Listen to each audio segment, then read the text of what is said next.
江丰棉听着不远处传来那特有的尖锐嗓音，一阵头疼。江丰棉连忙从位置上站起：“诸位，内子冒昧了，我这就将他带走。”可不等江丰棉碰到于子渊，于子渊冷冷地看着坐在右上方的魏长泽。自古以来右为尊，江家都没到那个位置，一个家仆而已竟越了句。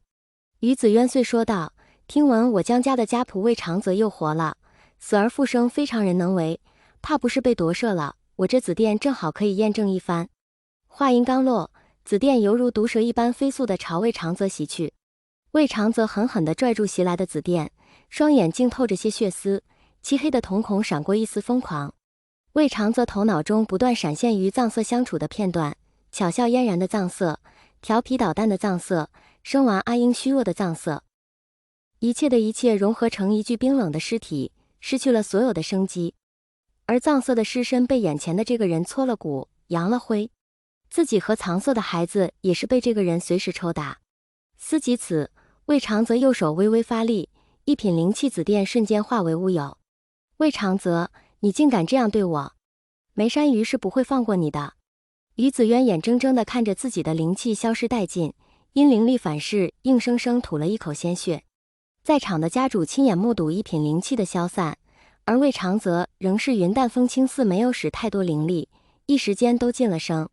魏长泽朝着温若寒说道：“温宗主，长泽本意清谈会会后再与江家清算，此事怕等不到结束了。”温若寒摆了摆手，说道：“无妨。”魏长泽缓步走下台阶，周身的气势逐渐凌厉起来。于子渊，你和江丰棉杀我道侣，欺我孩儿，当真以为我不会立刻杀了你？于子渊看向魏长泽的眼神似有些癫狂，可在深处藏着一抹恐惧，被衣服遮盖住的身躯轻幅度地颤了颤。众位家主闻言大惊，没想到还有这等秘闻。众人看向江丰棉的目光带着审视，或是惊恐，或是不屑。一直以来以侠义立身的江家自视清高，可和其他家族还不是一样，明知不可为而为之，原来这家训还可以理解。江家不仁，那就别怪我不义。魏长则凌厉地看着于子渊说道，遂转向一旁脸色苍白的江丰棉：“你可知生死状？今日你两人不签也得签。”生死状？哇，那么狠？狠啥？江家把他妻子杀了，还把他小孩当狗养。要我比他更狠？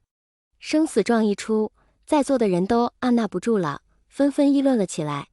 众所周知，生死状是修仙界证明天道存在的唯二方法。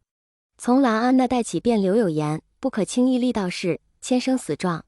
生死状签订条件极其苛刻，非金丹大圆满不可签，非血海深仇不可签。一旦签下生死状，双方决斗过程将于天幕之上显现，输者当场魂飞魄散，永生永世不入轮回，并且将于天幕之上公布双方结仇的整个过程。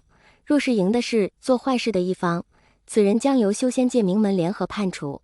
这是修仙界一直以来不成文的规矩，但是自古以来签生死状的人士寥寥无几，因此具体怎么个操作也就无人可知。魏长则朝着众人微微拱手，还请各位家主远离此地，以免波及。温若寒对生死状也是新奇的很，嘴里塞了颗花生豆，豪爽地说道：“诸位家主，还是移驾另一个观赛区吧。”温若寒一发话，早就蠢蠢欲动的家族慌乱中带着秩序离了场。蓝启仁神色复杂地看向魏长泽，是什么样的恨才能让素来与人为善的魏长泽签下这生死状，以江家不死不休？蓝启仁轻轻叹了口气，拜别温若寒后，带着蓝家子弟离了场。很快观赛区便只留了魏长泽与江氏夫妻。江丰棉与于子渊二人在魏长泽的凌压下根本无法动弹，根本就是一场局，一场想要他们魂飞魄散的局。魏长泽，你好恶毒！我梅山于氏，于子渊愤恨道。可不等于子渊说完，魏长泽的无双剑抵在了于子渊的下颌。你以为梅山于氏逃得了吗？于夫人。江丰棉全然不知该怎么办，只能不断地向魏长泽道着歉，恳请他不要太绝。魏长泽听的这个绝字，嘴角不由挂上一抹嘲讽，血红的双眼死死地盯着他二人。绝！魏长泽不再多言语，直接用灵力幻化出纸笔，快速于纸上写下生死状内容。当魏长泽放下手中的笔，纸张迅速飞升至半空中，纸张周围冒着金光，似在审核其中的内容。当冒着金光的纸张悬浮在魏长泽面前时，他就知道自己成功了。魏长泽冷冷地看着他两人，签吧。于子渊恨不得将眼前的人给吃了。10几年前藏色选择了魏长泽，而自己选择了藏色不要的江丰眠，根源就在于这个家仆，明明是自己比过了藏色。只要魏长泽死了，那藏色就是彻头彻尾的输了。思及此，于子渊飞快地签下了自己的名字，还催促着江丰眠快点签下。江丰眠知道自己在劫难逃，只能也在生死状上签了名字。当江丰眠最后一笔落下，3个人同时消失在了观赛区。